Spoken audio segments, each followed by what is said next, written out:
I've had the pleasure and privilege of photographing almost every major dance company in the world, from ballet companies, ABT, or modern dance companies such as Alvin Ailey. I studied anthropology in college, and from that my interest in photography arose because I wanted to capture indigenous people and their cultures. My first experience photographing dance in theaters was quite challenging because I had never photographed movement. So I would take a wide angle and try to capture just an interesting shape. Very quickly, I got attracted to photographing action and found it a relief from photographing news events, because the compositional aspects of the photo of dance was the only story I needed to tell. After my early years as a photojournalist in Boston, I moved back to my native New York, because let's face it, this is the center of art. People notice in my pictures the existence of the floor. And for me, it's so important that the floor is represented for a couple of reasons. Mainly that these photographs actually happened, that the dancers were here in a real place, jumping off the floor and landing on the floor, and not recomposited or stripped out in any way. I'm known for my pictures that defy gravity, but they defy logic as well.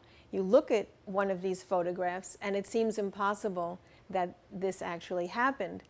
But I'm really photographing a 2,000th of a second, and that's beneath our threshold of perception. So when we look at the photograph, it looks surreal, it looks impossible. But it's absolutely real, and it can only be seen and experienced through a photograph. Prints of my images are becoming increasingly important to me. With the ubiquity of images out there on the web, in all the digital media, in the marketplace, there's just a vast ocean of images. And for me, the actual print can show the subtlety and uniqueness of what I'm trying to capture.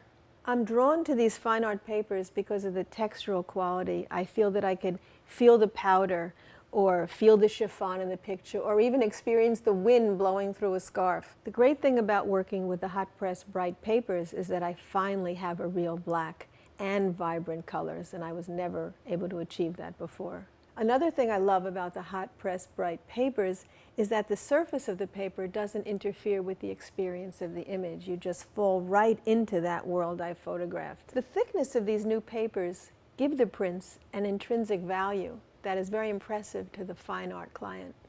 I see my dancers as sculptures in the air, and for that reason I choose to light them with long tonal transitions, nothing too contrasty.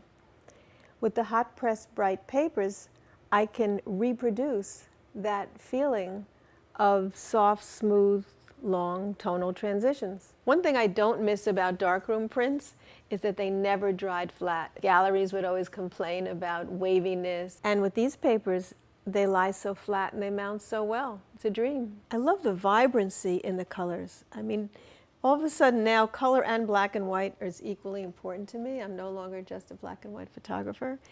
And to get this kind of vibrancy and smooth, nuanced skin tones with total accuracy and poetry, and all in this one paper. I love the feel of these prints.